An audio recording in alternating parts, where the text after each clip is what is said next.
If you like jazz and Latin music and even a small bit of blues, join me, Gordon Brown, on Straight No Chaser, Tuesday nights 9 till 10. Phoenix FM, community radio for Dublin 15. Radio built by volunteers. So we're back. We're back. We're chatting to our next guest. You're having the chats fáilte Arasha Carter Tarshivigesh le D15 today here on 92.5 Phoenix FM. Over to you for this one, Kelly, because if our next guest, David Wallace, is in the room. But you know him better than I do. He's one of my bosses. Could imagine you get to interview your boss. How cool is that? Cool, isn't it? So David is director and Director of Strategy and Operations with Hibernia Home Care. A 3-year-old company, brand new. Yeah, so just 2021 we started. That's it, yeah. New on the block. Yeah. And are you on the block? Where are you based? Yeah, so we're based in Finglas in Dublin 11, but we cover all of North Dublin. So we've a lot of staff and clients in Dublin 15 as well. So we're delighted to be here. Okay, now she knows what you do. So I'm going to ask you. So what do you do? So what do we do? I mean, I guess, God, it's really, really broad. So we're a home support service. So what that means is if you're a person living with a disability, or maybe you're an older person who's a little bit frail and struggling to maintain your independence, we can provide you with a carer who'll come in and look after you, help you with, your daily tasks. Could be just getting washed and dressed in the morning, or it might be, more intensive than that. It depends on what kind of help you need. Might be a little bit of light housekeeping, might be collecting your prescription from the chemist. It's really kind of person-centred and it's based all around you and whatever your need is at the time. Yeah. So if I needed something like that now, or if somebody in my circle, if I was caring for, if I was looking after an auntie or whatever, would I contact you directly, or would this all go through the HSE? Yeah, so you can go one of two ways, I guess. Okay. So if you want the care that you're being provided, most people probably would go through the HSE, and they'd have an assessment with their public health nurse. Yeah. And then the HSE would approve them for a certain number of hours per week and certain supports. And that's never within enough, those of hours. course. Of course, never enough. But as people's needs change, it can be changed and increased. Yes. Yeah. And then there is also the alternative of you can pay privately if you wish, and that's a much faster process, as you can imagine, because you can get started, within just a couple of days. But you can do that and then still apply. And to can the you HSE augment? in Can the you meantime. do both? You can do both as well. Yeah. So yeah. if the HSE entitles you to say to 2 hours in the morning and to kind of thing, and you want a bit more, and what it would give the person and indeed their family, their extended family, much more peace of mind if there was that little bit more. Exactly. So they can do the top up. Yes, that's exactly. Okay. So you can have one or both. You can start out as a private client while you're waiting for the HSE to assess you and give you whatever, and then yes, you can absolutely top up. Would that be covered by if people had private health insurance? Would that be covered by that?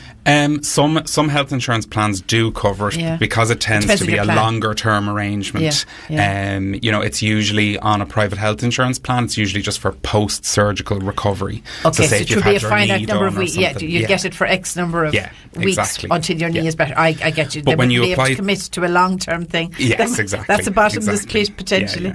Yeah. But when you go to apply through the HSE, it's not means tested. So it's really all just based on what you need. It's entirely needs assessed, which is great. Yes, which is great. Now I told you get to give your boss a grilling. So over to you. No grilling. I absolutely. You probably know the answers to most of the questions anyway. I am with the client, so I see it from my side of work. What an amazing job is done by all the carers. Now, when I joined the company, actually, I met David out here in Phoenix. Where did I find that?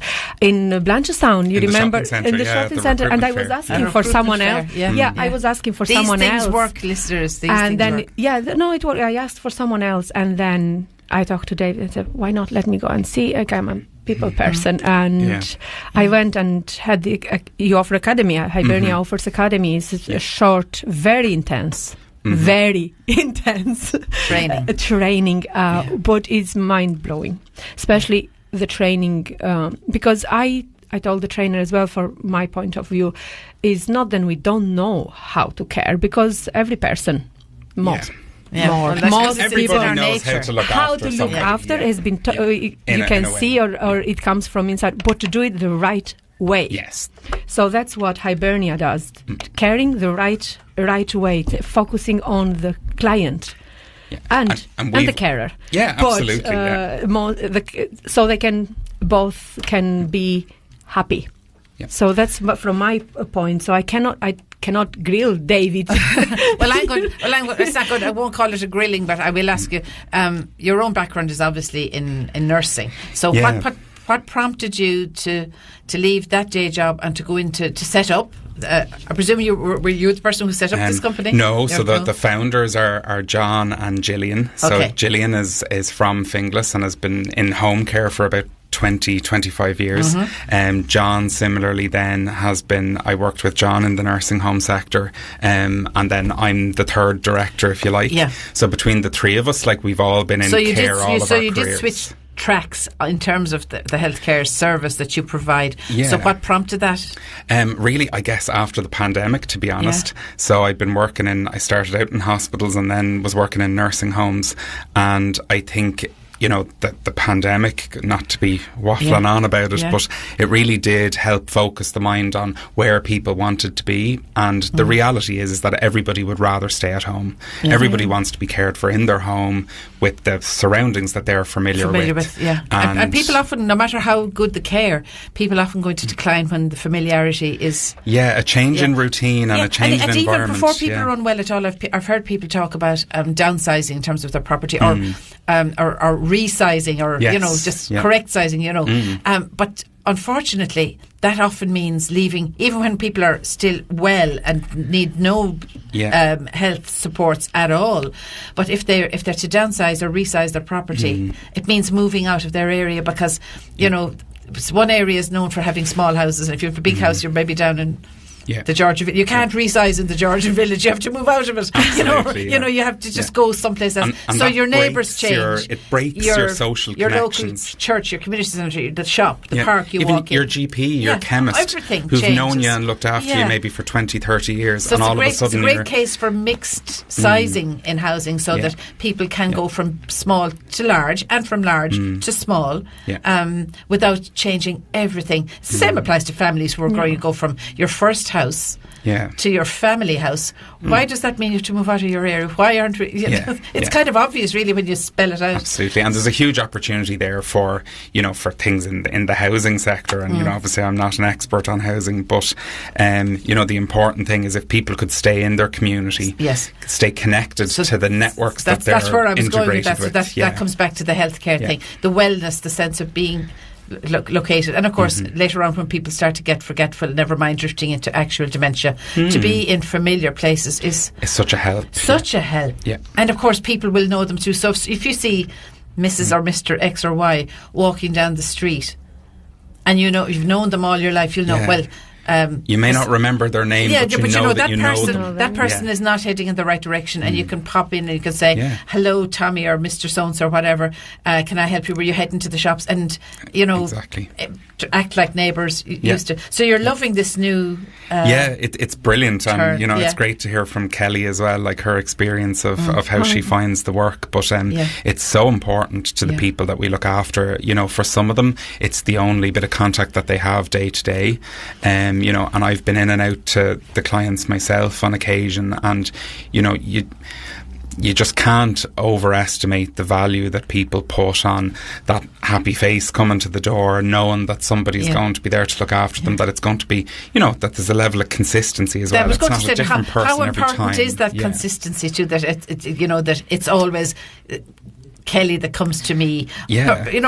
Accident people. Kelly's allowed to have a sick day as well, but it's not Kelly today and Tommy tomorrow and Mary Kate the day after that. It's not just a matter of getting me out of the bed and shower to change, but there's a relationship, a rapport there. Definitely a relationship. With me anyways, I have only 4 clients at the moment, and because I work only weekend, and one of my clients is retreat, so I went and to the nursing home and I visit her, and I was like, look, here's your gorgeous face. You see I work weekends, so I cannot wait to meet her on Friday lunchtime. You're getting as much a buzz out of her company as she is of yours. She's semi-independent, but what she wants me is to help her with her lunch, for example, not because she needs some aiding and cutting equipment for moving around, so she cannot get her tea and her sandwich or whatever. So I get a sandwich for her, a tea for her, and a coffee for myself, and sit there. And sometimes I said, I have to go. The company will be asking me, why we tell you go for half an hour and you are still clocked in until 3 o'clock. What you doing there?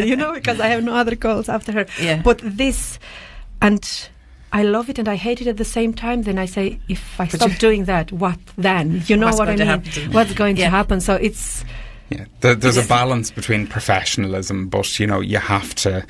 All of these kind of careers, they rely on you building that relationship with people. Of course, but you also have to protect yourself. Yeah, because if you get too over-invested, then it's tough. Good luck with that. It can be, and I guess this one is a tear bag. Good luck with that. She's a complete softie. So am I. We have to keep her away from the tough topics in here. She's a complete tear bag. I'm a bag of rocks. It's really important for us, though, that people do have that meaningful connection, but also we do recognise that it adds a sort of an emotional element to the work. One of the things that we do is provide a lot of mental health support to staff. Yes, very important, I would imagine. Yeah, absolutely, because clients do pass away, or they get That's sick, in the nature of things, because they're at that vulnerable and late stage of life, or they have accidents or challenges that could be very stressful, and it's really important for us to support the carers. Now talk to us about the training, because I'm sure some people listening, like Kelly, came across you at a recruitment fair, so others listening now might be thinking, maybe that's something I could give a go to. So talk us through what kind of training is ahead, and what would people be signing up for? Yeah, so we're firm believers that, as Kelly said, everybody has looked after somebody at some point, and anybody can be a carer. If you have the personality and the warmth and the compassion in you to be a carer, the skills can be taught. So we have another stream to our recruitment, which is the Hibernia Academy for Care. And if you are a caring person by nature, but maybe you don't have the qualifications to be a carer, we will hire you, bring you on board.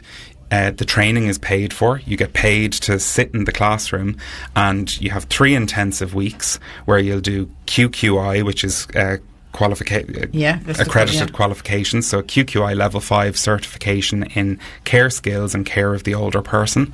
You'll also do your induction and a bunch of other HSC land certificates. Don't forget that, please. Absolutely. Because I have 12 home, 12 certificates. I'm like, oh my goodness. Very important. They're like short, not scaring people. Protection, very short, but they're essential things. But it's in the classroom in Finglas in Dublin 11. So it's not like, maybe trying to learn online where you're clicking through videos and you might be not really sure and you've nobody to ask. Again, so we feel it like is face to face, in a group with other people just like you, and the tutor is very, engaging. Orla is really lovely, yes, and we have all the equipment and that's in the room. 3 full weeks. 3 full weeks, exactly, and it's a paid training opportunity. And there too. And at the end of it, then you transition into employment, so you do a bit of shadowing with an experienced carer. Is there a kind of by screening now, I don't mean Garda vetting and all of that, because I'm sure all of that's taken care of, but is there a kind of a screening in terms of making sure that that people you take on for the training are likely to come through the training and to get suitability? Because we're making a big investment in that individual, so we get a lot of applications for that position. You don't accept everybody. We can't. We can only take 12 people at a time, and we run the course every 6 weeks or so. 12 at a time. Yeah, 12 at a time. Every 6 weeks. A small group, and so it is a small group, but it's a really important. What's the success rate on that then? How good are you at weeding out the right people? I'd say definitely 10 out of 12. Yeah, I can tell you that was this time when I was in. But does everybody make it through the course, and does everybody decide to follow through then into the work? So absolutely. Sometimes the work isn't a good fit for everybody. Like it's a different. challenging job. It is challenging. You know? It is, and it isn't for everybody. Yeah. But for somebody who has that within them, Yeah. you know, we really believe that it's worth investing in those people to help them, to help their So communities. if people are listening that want to consider that as a career option, tell us where they should go and who should they contact. So pop onto our website, hiberniahomecare.ie, or give us a call on 699-1190, and Lisa, our recruitment executive, 699-1190. Okay. So that's our head office number. But definitely the website is the best place to go. You'll see all of our jobs advertised there, and you'll also see plenty of information about all our care services too. And that would also be if somebody's listening now that is getting to the stage where somebody in their circle requires some additional support. Yeah. Whether the HSE has decided they're entitled to it or not, that's the way to go. Absolutely. Yeah, and would people be able to find details there as to the likely cost that they're about to incur? Is because this has to be considered too. Look, they would indeed. It would be lovely to have so many hours for mum per week or whatever, but can we afford it? So all that information is there. All that information is there. We won't ask you the embarrassing money questions on air. No, it's not all about money. Because it is what you get when you pay that money. And there's tax relief available on home care that's services as well. Yes, of course. That's important to say. Bear in mind. Yeah, absolutely. Now, lovely to talk to you. Thank you for having me. Lovely. The new kids on the block, so to speak, in terms of home care. Hibernia Academy. You'll see us because the green uniforms as well, a really nice colour. You'll see the girls like busy bees going around. But there are lots of companies in this sector. Lots of home care providers. But we are different. You're different. And you're better. We're transforming home care for good. Yeah. Exactly. See? Yeah, there you go. We have the client at the heart of it. We absolutely believe you. Thank you. As a big smiley head in him, of course you believe him. And he's off to Malmo to see the Eurovision. Good luck with that, I'm jealous. There you go. So somebody won't be getting minded tomorrow. There'll be a substitute running. So will we take a very quick music break before we come back with our sign-offs and talk? Of course, it has to be ABBA, doesn't it? Yeah. Look, not the Eurovision entry, but Fernando, a bit of Fernando.